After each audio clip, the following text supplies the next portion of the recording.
তাহলে তো লেটা চুকেই গেল।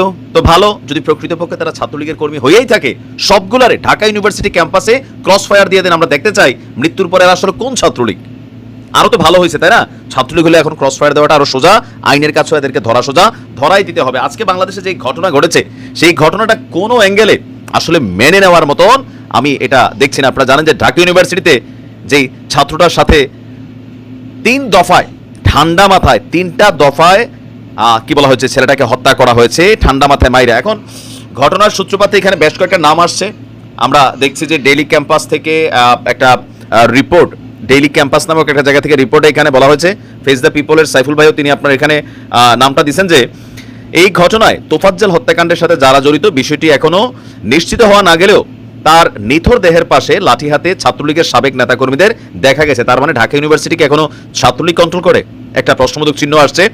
সূত্রের তথ্য অনুযায়ী গেস্ট রুমে তোফাজ্জলের হাত বেঁধেছে জালাল। সুমন চোখ বন্ধ করে মেরেছে তাকে, মারতে মারতে তোফাজ্জল পড়ে গেছে। এরপরে পানি এনে তাকে পানি খাওয়ানো হলে সে উঠে বসে। এ সময় সবাই হাততালি দেয়, সবাই খুশি হয়, কারণ তাকে আবার মারতে পারবে। এরপর শুরু হয় আবার পেটানো। এই দফায়ও সবচেয়ে বেশি মেরেছে ফিরোজ।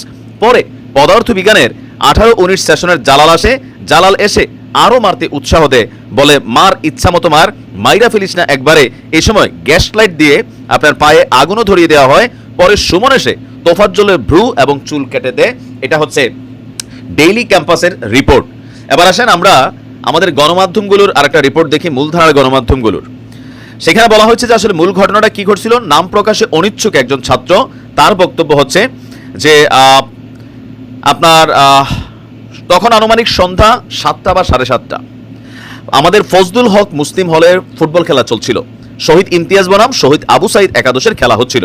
তখন আপনার ওই মুহূর্তে একজনকে সাধারণ শিক্ষার্থীরা চোর সন্দেহে আটক করে। আটকের ফলে আপনার তাকে এখানে প্রাথমিক মারধর দেওয়া হয়। তবে কাকতালীয়ভাবে এদিন আরেকটা ঘটনা ঘটছে কি, ওই দিন তাদের হলের 6 জনের 6টি মোবাইল সকালবেলা আপনার এখান থেকে নাকি চুরি হয়ে গেছিল।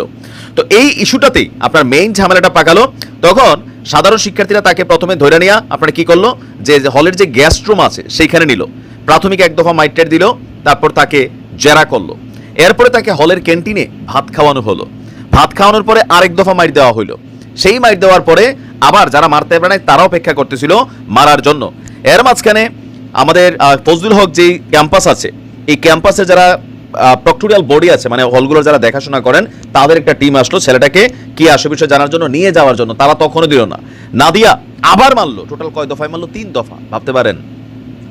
এই তোফাজ্জল সম্পর্কে বক্তব্য, সে অতীতে ছাত্রলীগ করত। কিন্তু এই ছেলেটা কি জানেন, একটা মানসিক ভারসাম্যহীন। আজকে আমরা যখন নিউজটা করছি তখন বের হয়েছে যে বাপ নাই, মা নাই, ভাই নাই, বোন নাই, মারা গেছে তার পরিবার অনেক আগে। তার বাড়ি হচ্ছে বরগুনার পাথরঘাটার কাঁঠালতলি এলাকার ছেলে। মানসিকভাবে সে অনেকটা আঘাতগ্রস্ত। কেন? প্রেম করতো এক সময় চেয়ারম্যানের মেয়ের সাথে। তো সেই মেয়ের যখন বিয়ে হয়ে গেছে, মানসিকভাবে ভারসাম্য। ঢাকা ইউনিভার্সিটির ছাত্র সে না, তো তাহলে ঢাকা ইউনিভার্সিটিতে সে কি করে? দীর্ঘদিন যাবতই, গত 2-3 বছর যাবতই নাকি সে ঢাকা ইউনিভার্সিটিতে ঘুরঘার করে, তো মানুষে কিছু দিলে টিলে খায়। এখানেই তার এক ধরনের লাইফটা গত 2-3 বছর যাচ্ছিল।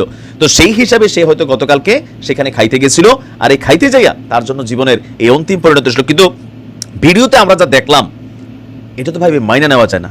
তারপরে দেখেন এখানে যেই সব নামগুলো আসছে, আর যেহেতু এখানে নাম সহ আসছে, এবার এই ছাত্রলীগ যেহেতু হয়েছে, তাহলে মামলাটা আরো সোজা হয়ে গেছে সবগুলারে।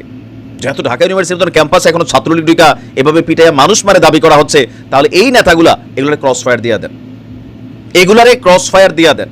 এরা সাথে যারা ছিল সবগুলারে ক্রস ফায়ার দিয়ে দিতে হবে। আমার কারোর প্রতি প্রীতি নেই, শুধু এতটুকু বুঝি, বাংলাদেশে পরিবর্তন করতে হবে। কোনো রাজনৈতিক দল এই জায়গায় বাংলাদেশটা আনে নাই, সাধারণ মানুষ আনছে। কেন?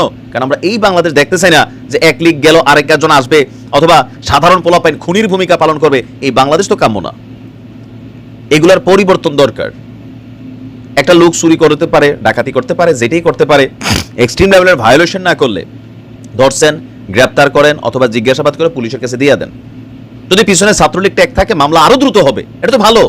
কিন্তু আপনারা মাইরা ফেলবেন, তাহলে হলগুলোর মধ্যে এখন কোন ধরনের পরিস্থিতি বিরাজ করছে?